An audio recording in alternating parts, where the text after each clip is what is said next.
which are the top stocks that you like from that space? Well, the view on auto is not particularly positive for me. I think there is a lot of change that is happening technologically as well as from the number of companies that are coming in, given the fact that EV is the new kid in town and therefore there are many new companies which are also playing the game. That will mean that the established players, the listed players, are not necessarily the only winners that are likely. So if you look at two-wheelers, for example, there are two things that you can see. One is the EV, the other is the premiumization of the product base as it is. And we have a lot of new products coming in. The valuations for most of these companies are also not very cheap. They've had a good run on the way up, and therefore, whatever undervaluation they may have been has been mostly sorted out. If you look at the four-wheelers, again, the segments that are doing well are, for example, the SUVs, and there we have again a whole new set of launches from two competing players. So net, you have to actually wait for the dust to settle to see who the winners are.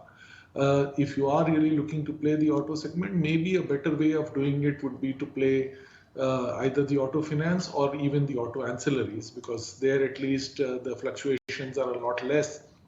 Importantly, it's also a segment which takes care of the aftermarket. So you have not only the primary demand, but also the aftermarket to make the demand a little more stable. So to my mind, if you necessarily want to be in the auto segment, that may be a better way of playing it. Interesting. Kunal, any of the take regarding the entire IT pact? The last month has been rather solid for the IT companies. Quite a bit of momentum today as well on mid-cap IT. Would you be a buyer in any of the names? So the momentum has been solid, not from a business perspective, but from a stock market perspective. And that is the key challenge that you have in IT today, that you are rotating into IT for a lack of other good plays. But at the same time, there is no case that is being made that the IT sector is actually going to either perform very well in the near term or that the outlook has improved in terms of the demand side of the equation. So net, should you have it in your portfolio? Absolutely. I think, at an appropriate time, and maybe that time is now, you may want to at least go, people had gone underweight on that sector, maybe you want to go neutral. But if you look at the earnings momentum, it's not going to happen anytime soon. I mean, the numbers are still going to be fairly weak. The best thing you can say about IT is that it is underwrote, and most of the negative is already in the price to that extent, or at least is well known. And therefore, unless there are further surprises on the downside, we are unlikely to see any negative surprise from here on. In fact, if at all, one hears of hiring resuming in the US for many of the frontline companies, which had laid off a large number of people in the early part of the year.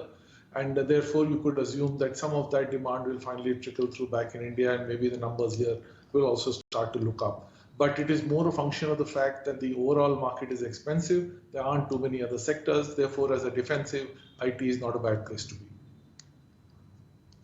IT, but we had... Okay, Anand, you look at these, the equity platforms, financial ancillary themes, the derivatives of sorts, BSC, MCX, these stocks are doing quite well in the trading session today. Do you look at them closely? Well, exchanges they come back in fashion every now and then, and this is one of the signs that perhaps the market is overstretched, because you are again looking at ideas which, have fallen by the wayside.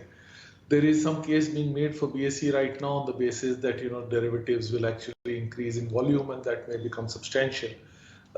If you have a timing gap between one exchange and the other, certainly there is a chance that there will be a pickup in volume, and in which case there can be a case made where there will be a significant amount of volume that can get traded in both exchanges. But other than that, the reality is that exchange requires a lot of depth, and there is no great incentive for anyone to shift from one to the other, because it is a self-propagating advantage, right? If more people trade, the liquidity increases, and finally an exchange is a platform for increasing the liquidity.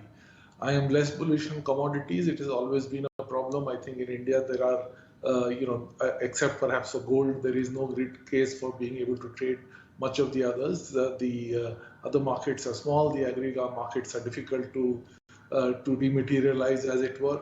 So you are really looking at energy and gold as the two major places to be.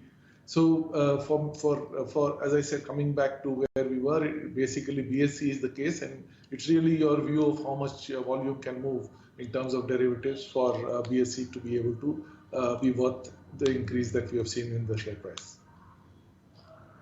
Great to have you on the show. We'll let you go on that note. In fact,